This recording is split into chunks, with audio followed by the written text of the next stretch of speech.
A lot of folks have been asking us what to do after they've built their initial MVP in Remy. And I wanted to just take a second and provide some inspiration. Like, it's really cool that everybody is building the MVPs of all the products that they've always imagined. And I have a product here that's a pretty simple product. It's just an invoice tracker, super simple invoice tracker. It doesn't have any sort of logins. I can just start using it right away. It's got a client list and a list of invoices, and just shows me which invoices have not been paid yet, which are unpaid, and which are overdue. And you can add new invoices and all these things, right? What I did is I basically fed Remy this particular prompt. Build a tool where a user can add a client, log an invoice, amount, due date, status, see a dashboard of paid versus unpaid. That's it. No auth complexity, no integrations, no fancy logic, just a clean CRUD app with a simple status system. I just wanted to keep it bare bones. And what happened was we went through the typical flow, right? It asked me, who is this for? I marked just for me. What currency do I use? What do we want to track? I just checked everything. How should an unpaid invoice past this due date behave? What should it feel like? And is there anything else? And I just left this blank. And then I let it go to work, and it provided me with this spec for a new application for this client invoice tracker. And as I approved this, it started building and building, and we ended up with this app that it called Tally, right? It's a list of clients, a list of invoices, shows me the outstanding, unpaid, how much is overdue, all-time data. There's no calendar or anything like that just yet. And the total cost of this cost me $59.16 total from start to finish. And I was really, really impressed. It built the whole thing in just a couple hours, and we'll go into kind of the costs and all of that. But I feel like everybody gets to this stage, which is they have their first thing, and it's inside of Remy. They haven't published it yet, but it's here, and they can test it and they can play around with it, but they don't quite know what to do next. And so in this video, I'm going to show you a few things that you might consider doing when you are building your own applications using Remy. So the first thing that I like to do is very obvious, but you want to test, deploy it, and then test it again in the production environment. What you see here is a development environment, meaning it is not live. It's not a live application, hasn't been deployed. But you can test things out in here. And in this case, we have functionality to add a new client, to add a new invoice. So I'm going to go ahead and just quickly test this. We'll click add a new client. I'm going to put Luis testing. We can put test at test dot. And we can click on save client. And what we're actually looking for is, does this actually show up in our clients list? And you can see here, oh, yep, it does. Okay, the next is we want to create a new invoice. So I'll click create new invoice. We get to select a client from the clients list. It also has the ability for us to add a new client. I'm going to give Luis an invoice, right? And the invoice is going to be for $1,200. And we will save the invoice. The due date is going to not be today, but it'll be a month from now. So let's go August 17th here, and we will save the invoice. Now, does that invoice actually appear in our invoices list? Well, we know that the outstanding numbers went up. The other functionality that we have is, can we mark things as paid? Meaning, if I mark this as paid, what happens? Okay, they paid their invoice. Awesome. The numbers updated. We now have only 3 overdue invoices. We can see all the paid ones and the unpaid ones that are overdue and not overdue yet. So all this stuff is working. So we have tested this in our development environment. Now let's say that we have a note for something. Well, you have the ability, if for example this label / invoice, you have the ability to drag and highlight this and leave a note. Now I'm going to just exit this because I don't want to leave a note just yet, because I have another tip for you guys. But first, we have to publish this. So in order to make our app go live, we click on the publish button here at the top right. Okay, so now that it is done, you can see that Remy actually gave us this live URL. So we can click on this live URL, and if for some reason, you keep chatting with it or this message disappears, you can also go back to the dashboard where Remy is. This is the dashboard for whatever app that you created, and we'll go through the dashboard here, but you can go to domains and you can see that there is a domain here, right? Auto-generated by Remy, cannot be removed. And we can click on this link, and now we open up our live application. This is blank. We have no clients yet, right? And we want to try adding a client. We'll add a new client. Right there we have our client. Let's create a new invoice. We show up in the client list, the amount $2,500. So now we can save the invoice, and you can see that we now have our client list and we have our invoice here. We can go ahead and try deleting all of this stuff. There we go. It deleted our invoices. So all of this is working, and that brings us to our next item here, which is let's review the full spec. Is this actually what we wanted built? So we can go inside of Remy, we'll go in and we will edit this, and then we can go into the spec tab here. Now this spec tab has a bunch of stuff in it, and I want to kind of quickly review this so that we can navigate it. First is the pitch deck. Is this actually what you were imagining when you tried to pitch, right? Maybe we didn't need a pitch deck, but this is what it thinks we want, right? The invoice tracker freelancers actually want to open. Okay, it's pretty basic. You can read through this, see if there's any notes that you have with the pitch deck, and you can also use this to try and prep other people that might want to use it to kind of explain what this is. The other thing is we can look at the overview. What is this? It's a clean single invoice tracker, and we can review this spec. We can review all of the annotations that Remy made, and you can kind of think of this as two parts. It's all really just natural language. You'll notice that on the main section, there are no real technical notes. The annotations on the right-hand side talk about the technical notes. So here it says intentionally lean, right? It kind of speaks to the engineering of this. We don't want to over-engineer things. No auth, one table, clients, and this is all of the things inside the table, right? All of these small little decisions that Remy has made along the way. So you can read through this entire thing. If at any point you want to change something, so for example, if I wanted to make a change to this and see how this says the status system, we can say we intend do not show all, as this list will become too large over time. And we can add this item to our spec, right? You can also highlight things and use this revise button to revise something with Remy. But once we add this new item here, we can click on this sync button. And what that sync button is going to do is make sure that the spec and the changes to this spec actually match what is being created here.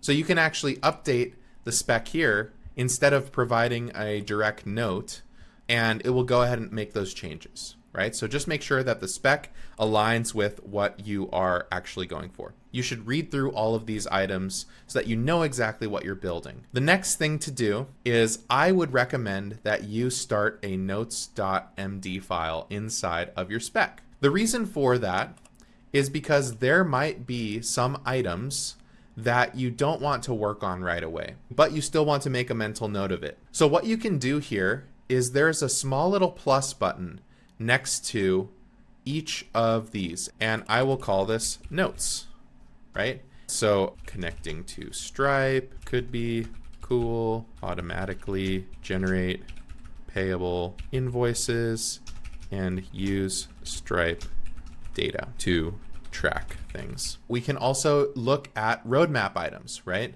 Or we can add sections. This is all just markdown. So we could say style updates. I like style, but wish that it had more boxes. Something like that, right? You can start adding all kinds of notes here. Whenever you hit sync, it might look at this notes file and ask you what you want to write about, or it might add things to the roadmap and clear out the notes file as needed. This is just a notepad for you to jot down things that you want to work on next. This is in addition to the roadmap, which we'll talk about in just a second. So the other thing you should be doing along the way is reviewing your usage and costs. So if I look at my application here, I can go into this Processes tab, and there is this thing called Usage and Costs.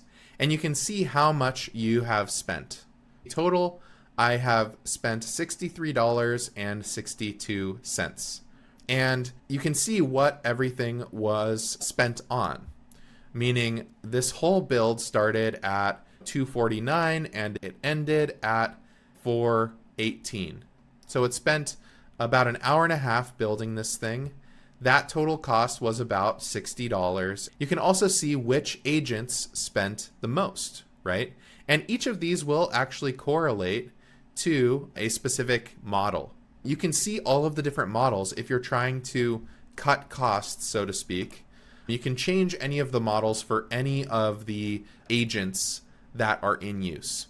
This is not recommended by us, but it is something that you are more than welcome to do. We have designed it specifically to use these particular agents, right? And we update the defaults as these agents get better working within the Remy platform. So in this case, we can see that Remy cost a total of about $50, and it used 28.1 million tokens here. You can also see what is happening for all the activity, right?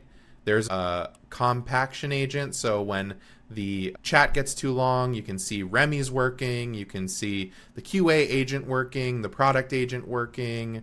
All these different agents are working to create different things for your application. So make sure that you are always cognizant of your costs. Typically, we'll say that an MVP takes anywhere from $50 to $100, which when compared to hiring a developer or team is totally reasonable, even compared to, using some other agents, right? It's comparable for the product that you get in the end. The next thing to look at is the database and scenarios, right? This is actually a little more technical, but still very important, and you don't have to be a technical person to know about this. But if you look in the code tab, most of the time you're not really going to need to open this up, but it's just good to know what's in here.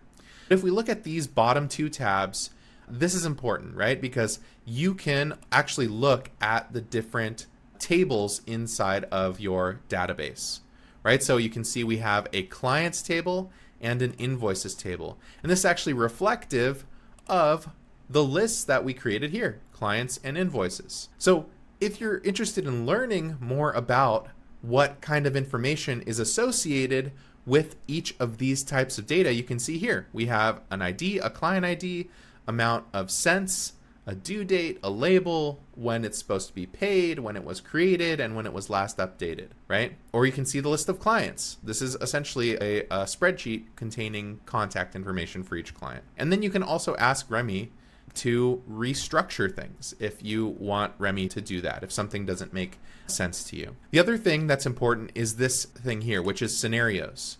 So scenarios are essentially modeling the app and all the data inside of the app inside of your dev environment. You can see right now we are inside of this sample book scenario, 8 clients with realistic invoicing, right? But if we look inside of the scenarios for an empty desk and we click on run scenario, we can click reset and run. What's going to happen when we go back to the preview is this is going to be completely empty. And so if there are other situations that you'd like to model out, you should just ask Remy to create a new scenario for this particular instance.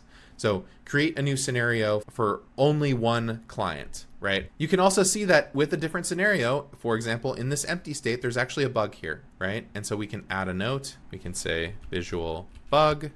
And if we were to send this note to the agent, it would fix this, right? For this video, I'm not going to kick off any sort of fixing right now, but that's something that we would do. So check out the scenarios and the actual database inside of your code tab. It is particularly useful just to understand kind of the data that you're actually working with. So if you're asking for something that doesn't exist, you have to actually build it into the database. And that's important to know as someone who's building products. So the last two are related to one another, right? Which is review the roadmap and build a roadmap item. So in this case, we can look at the spec and you'll see that there is a roadmap here. You probably already knew that this existed, but what you want to do is actually review the roadmap itself and make sure that it aligns with where you want to take the application. So for example, all of this stuff is probably important. Close the loop on the invoice, PDF invoice export, email invoice delivery, automatic payments, online payment links, all of these things. But I might want to connect to Stripe at some point. So integrating Stripe into lane 2 at some point might make sense. And I might say into Remy, I think we need to integrate Stripe to have a payment link. Please add to lane 2, right? Once you're ready and you agree with the roadmap, you can actually view the proposed spec for the individual item by clicking on it. You don't have to click build. You can simply click on the item and it will take you to the spec for the new feature that you're trying to add. And when you're ready, you can click on build now to build out that feature. So I would recommend looking at the roadmap, not just building things willy-nilly, but actually thinking through the direction that you want to take your application and modifying it using the chat on the left-hand side here. With all of that out of the way, I want to also encourage you to ask Remy a lot of questions, right? If you're unsure about how something works, you may simply say, how does this work? Please explain this to me. Do not build anything, just explain something to me. Or help me brainstorm a new feature for our roadmap. Use Remy as you would a product manager agent.